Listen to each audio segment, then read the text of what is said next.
15वीं शताब्दी के दौरान श्रीलंका के अलग अलग साम्राज्य आपस में लड़ रहे थे और यह वह समय था जब पुर्तगाल यूरोप से एशिया के लिए समुद्री मार्ग खोज रहा था।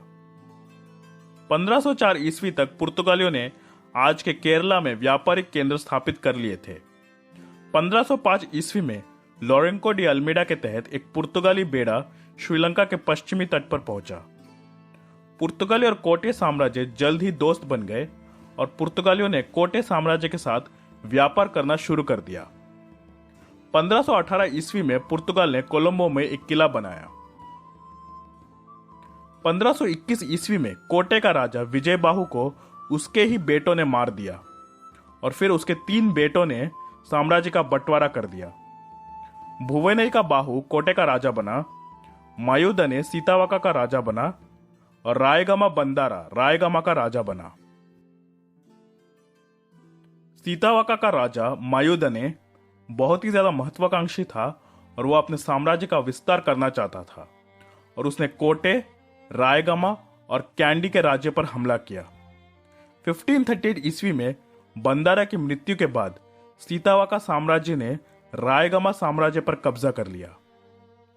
कोटे का राजा भुवनई का बाहु ने पुर्तगालियों से मदद मांगी और पुर्तगालियों ने उसका अनुरोध बहुत आसानी से स्वीकार कर लिया क्योंकि पुर्तगाली भी पूरे श्रीलंका पर कब्जा करना चाहता था।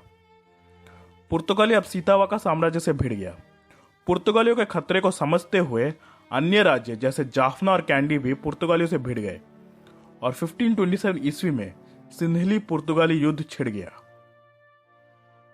राजा मायुदने और बाद में उसका बेटा राजा सिन्हा को कई युद्धों में जीत प्राप्त हुई और सीतावाका साम्राज्य का विस्तार हुआ। 1581 ईस्वी में राजा सिन्हा ने कैंडी साम्राज्य पर आक्रमण किया। कैंडी साम्राज्य की हार हुई और कैंडी का राजा जाफना साम्राज्य में भाग गया और उधर उसने शरण ली। सीतावाका के मंत्रियों में से एक वीरसुंदर बंदारा को कैंडी का राजा बनाया गया, लेकिन बाद में राजा सिन्हा ने उसकी हत्या कर दी। वीरसुंदर बंदारा के बेटे पुर्तगाली संरक्षण में कोलंबो भाग गया। 1587 ईस्वी तक कोटे साम्राज्य के बड़े हिस्से पर सीतावाका साम्राज्य का कब्जा हो गया था और इसके कारण कोटे साम्राज्य पुर्तगालियों पर और भी अधिक निर्भर हो गया। कोटे का राजा धर्मपाल ने ईसाई धर्म को भी अपना लिया था और उसने अपनी मृत्यु के बाद पूरे साम्राज्य को पुर्तगालियों को सौंपने का वादा भी कर दिया।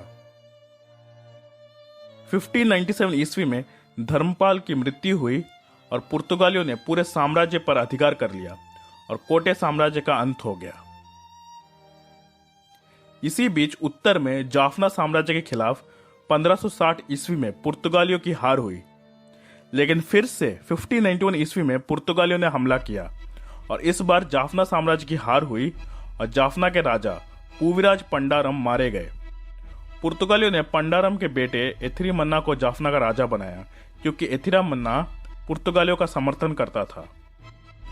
लेकिन धीरे धीरे आगे आने वाले वर्षों में पुर्तगालियों को उसका समर्थन मिलना कम हो रहा था क्योंकि एथिरी मन्ना को लगने लगा कि पुर्तगाली विदेशी है और ये बहुत ही ज्यादा खतरा हो सकता है आगे आने वाले वर्षों में, और जाफना और पुर्तगालियों के बीच फिर से युद्ध छिड़ गया। इसी बीच 1593 ईस्वी में सीतावाका साम्राज्य में राजा सिन्हा की मृत्यु हुई और यह साम्राज्य अब बहुत ही ज्यादा कमजोर हो रहा था। कैंडी साम्राज्य अब सीतावाका से स्वतंत्र हो गया। सीतावाका की बढ़ती कमजोरी का लाभ उठाकर उस पर एक ओर से कैंडी साम्राज्य ने और दूसरी तरफ से पुर्तगालियों ने आक्रमण कर दिया और 1594 ईस्वी में सीतावाका साम्राज्य का अंत हो गया।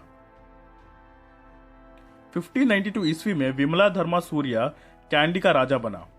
पुर्तगालियों की कैंडी साम्राज्य के साथ लड़ाई शुरू हो गई। पुर्तगालियों ने ट्रिनकोमली और बैटिकालोआ पर कब्जा कर लिया, लेकिन जुलाई 1594 में पुर्तगालियों को एक बड़ी हार मिली। पुर्तगाली सेना के लगभग पूरे 20,000 सैनिक मारे गए। 1602 ईस्वी में पुर्तगालियों ने फिर से आक्रमण किया, लेकिन फिर से उनको हार का सामना करना पड़ा। इन जीतों ने कैंडी को श्रीलंका का सबसे मजबूत साम्राज्य बना दिया। इसके अलावा 1602 ईस्वी में ही समुद्र रास्ते के मसाला व्यापार पर नियंत्रण करने के लिए डच और पुर्तगाली के बीच युद्ध छिड़ गया। कैंडी का राजा विमला धर्मा सूर्या ने डच और पुर्तगालियों के बीच युद्ध का फायदा उठाया और उसको पुर्तगालियों को श्रीलंका से बाहर निकालने का अवसर मिला। इसलिए विमलाधर्मा सूर्य ने डच से मदद मांगी। लेकिन 1604 ईस्वी में विमलाधर्मा सूर्य की मृत्यु हुई और फिर उसका बेटा सेनारथ कैंडी का राजा बना। इसी बीच उत्तर में 1617 ईस्वी में कनकिली द्वितीय जाफना का राजा बना। उसने पुर्तगालियों के खिलाफ तंजावुर के नायक से मदद मांगी और तंजावुर के नायक ने 5000 सैनिकों की एक सेना भेजी। लेकिन जून 1619 ईस्वी में पुर्तगालियों ने संयुक्त जाफना तंजावुर सेना को हरा दिया। जाफना के राजा कंकिली और उसके परिवार को पकड़ लिया गया और गोवा ले जाया गया, जहां उन सबको फांसी दे दी गई और जाफना साम्राज्य का अंत हो गया।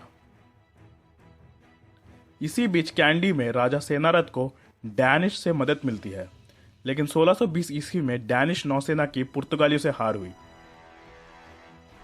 कैंडी का साम्राज्य समुद्र पर पुर्तगालियों को नहीं हरा पा रहा था, लेकिन भूमि पर पुर्तगालियों को 1630 ईस्वी में और 1638 ईस्वी में हार हुई।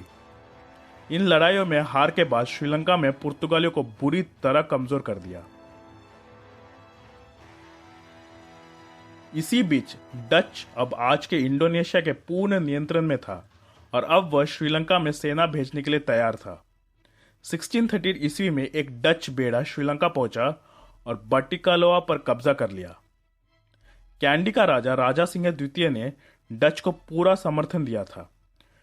मई 1639 में डच ने ट्रिनकोमली और फरवरी 1640 में संयुक्त डच कैंडियन सेना ने नेगोम्बो पर कब्जा कर लिया। मार्च 1640 में गॉल पर कब्जा कर लिया गया था। इसके बाद डच और कैंडी साम्राज्य के बीच तनाव धीरे धीरे शुरू हुआ, क्योंकि डच ने कब्जे वाले शहरों को कैंडी के राजा को सौंपने से इनकार कर दिया था। अगस्त 1655 में डच ने कोलंबो पर हमला किया और मई 1656 तक पुर्तगालियों ने कोलंबो को सरेंडर कर दिया। जून 1658 में डच ने जाफना पर कब्जा कर लिया और यह श्रीलंका में पुर्तगाली शासन का अंत था। लेकिन अब एक यूरोपीय शक्ति की जगह दूसरे यूरोपीय शक्ति ने ले ली थी। डच ने पुर्तगालियों से कब्जा की गई भूमि को कैंडी साम्राज्य को सौंपने के बजाय श्रीलंका में अपना नियंत्रण स्थापित कर लिया।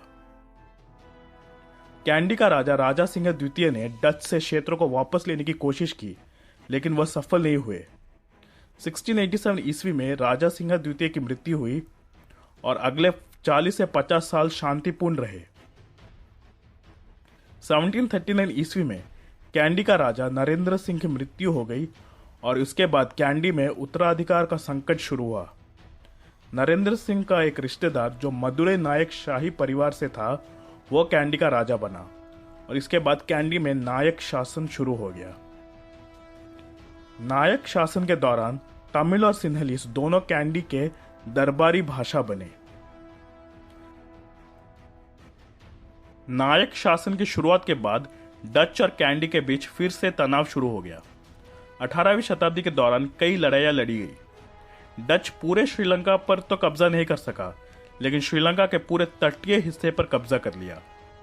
कैंडी साम्राज्य अब नहीं चाहता था कि वह बाहरी दुनिया से कट जाए, इसलिए डच और कैंडी के बीच एक शांति संधि पर हस्ताक्षर किए गए। 18वीं शताब्दी के दौरान डच और ब्रिटिश के बीच युद्ध हो रहा था और 1784 ईस्वी में डच को एक भारी हार हुई। इस हार ने डच को बुरी तरह से कमजोर कर दिया था। इस वजह से 1794 ईस्वी में फ्रांस ने डच पर आक्रमण किया और एशिया में फ्रांसीसियों ने डच उपनिवेशों पर भी आक्रमण करना शुरू कर दिया। डच ने अब अंग्रेजों के साथ दोस्ती की और उनकी मदद मांगी। डच शासक विलियम पंचम ब्रिटेन भाग गए और वहां फ्रांस से एशिया में डच उपनिवेशों को बचाने के लिए उसने ब्रिटेन से मदद मांगी। डच ने ब्रिटेन को अपने कॉलोनी पर कब्जा करने की अनुमति दे दी ताकि ये कॉलोनियां फ्रांस के हाथों ना पड़े। अंग्रेज 1795 ईस्वी में श्रीलंका आए। अंग्रेजों के समय श्रीलंका को सिलोन कहा जाता था। पहले तो श्रीलंका में डच अधिकारी अपना उपनिवेश अंग्रेजों को सौंपने के लिए तैयार नहीं थे, लेकिन एक छोटे से विरोध के बाद उन्होंने आत्मसमर्पण कर दिया और इसके बाद श्रीलंका में डच शासन का अंत हो गया और फिर से श्रीलंका में उपनिवेश स्थापित करने वाली नई यूरोपीय शक्ति अंग्रेज बन गया। अंग्रेजों ने श्रीलंका का स्ट्रेटेजिक महत्व को समझा, क्योंकि हिंद महासागर में श्रीलंका का लोकेशन यूरोप, अफ्रीका और एशिया के बीच समुद्री मार्ग में एक महत्वपूर्ण भूमि थी। इसलिए अंग्रेज ने केवल श्रीलंका के तटीय क्षेत्रों पर नियंत्रण नहीं, बल्कि पूरे द्वीप पर कब्जा करना चाहता था। कैंडी साम्राज्य एकमात्र सिंहली साम्राज्य बचा था। कैंडी साम्राज्य ने पिछले 250 वर्षों से विदेशी आक्रमणों से अपने आप को बचाए रखा, लेकिन अंग्रेज पुर्तगाली और डच से अधिक शक्तिशाली थे। बढ़ते तनाव के कारण 1796 ईस्वी में कैंडी और अंग्रेजों के बीच युद्ध छिड़ गया। कैंडी का साम्राज्य पहाड़ी और घने जंगलों से घिरा था, इसलिए अंग्रेजों के लिए इन जमीनों में घुसना बहुत ही ज्यादा मुश्किल था और अंदर जाने का मार्ग भी गुप्त रखे गए थे और उनकी अच्छी तरह सुरक्षा भी की जाती थी। कैंडियन सेना ने 1803 ईस्वी में महावेली की लड़ाई में अंग्रेजों को हरा दिया। 1804 और 1805 में भी अंग्रेजों की हार हुई। अंग्रेज पहाड़ी क्षेत्र से पीछे हट गए और कैंडी साम्राज्य को पहले कैंडियन युद्ध में जीत मिली। इसके बाद अगले 10 साल तक शांति रही। 1815 ईस्वी में कैंडियन दरबार के कुछ मंत्री विक्रमाराजा सिन्हा को सिंहासन से हटाना चाहते थे, इसलिए उन्होंने गुप्त रूप से अंग्रेजों के साथ मिल गए और उन्हें कैंडी की राजधानी का रास्ता दिखा दिया। अंग्रेजों ने 10 फरवरी 1815 को कैंडी शहर में प्रवेश किया और आसानी से शहर पर कब्जा कर लिया। राजा विक्रम राजसिन्हा को पकड़ लिया गया और दक्षिण भारत के वेलोर किले में भेज दिया गया, जहां 17 साल बाद उनकी मृत्यु हो गई। कैंडी साम्राज्य का अंत हो गया और अंग्रेजों ने श्रीलंका के पूरे द्वीप पर अपना कब्जा जमा लिया।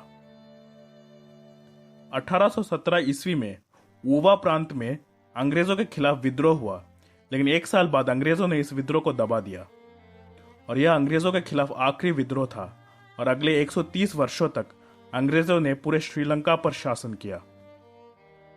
अंग्रेजों ने श्रीलंका में बड़ी मात्रा में चाय की खेती की। सिलोन चाय ब्रिटिश बाजार में बहुत लोकप्रिय हुई और सिलोन चाय से अंग्रेजों को बहुत लाभ हुआ।